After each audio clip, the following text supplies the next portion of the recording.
Om Shanti.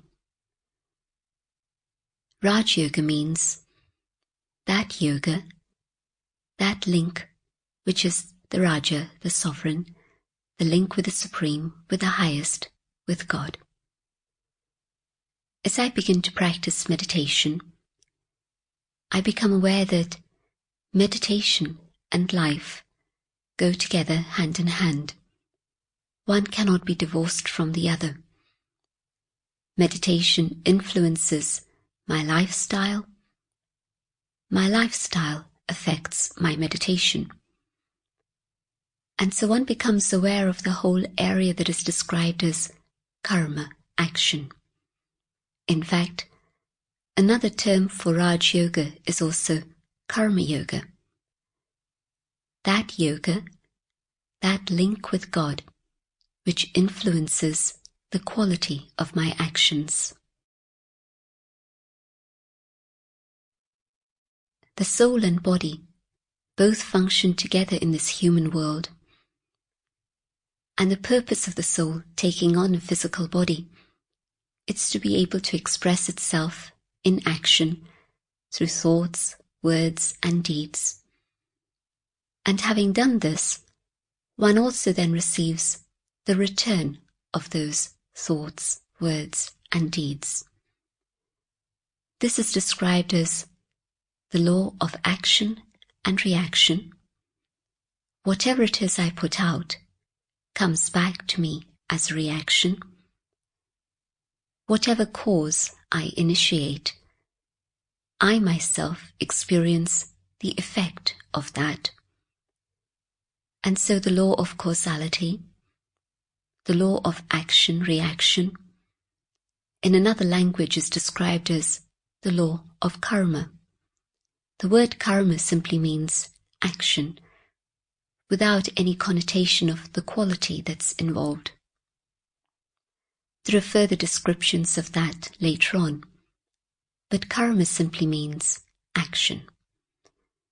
And so karma yoga indicates that when there is truly a state of yoga, a state of link with God, then the experiences that I have in my meditation must be expressed and revealed through the quality of my actions.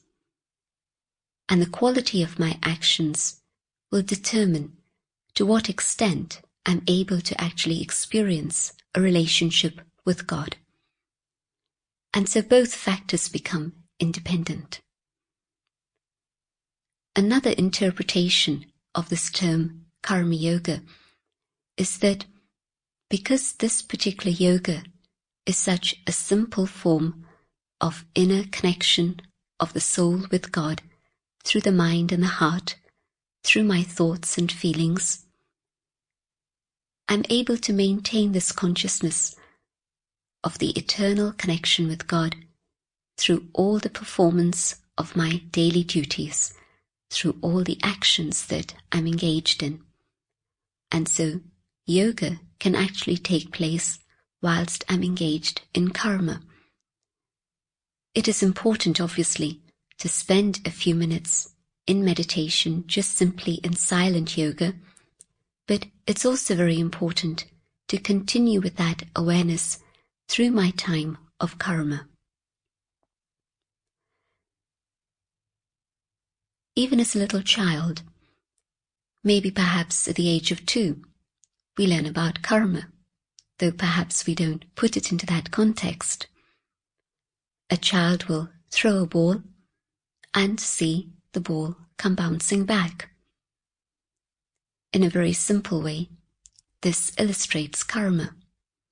Or when I throw a boomerang, after a little while, it's going to come right back to me.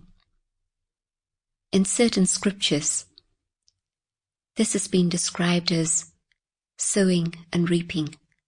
As you sow, so shall you reap. It's one of the absolute laws of the universe. And in fact, it is because of this law that the universe keeps ticking on.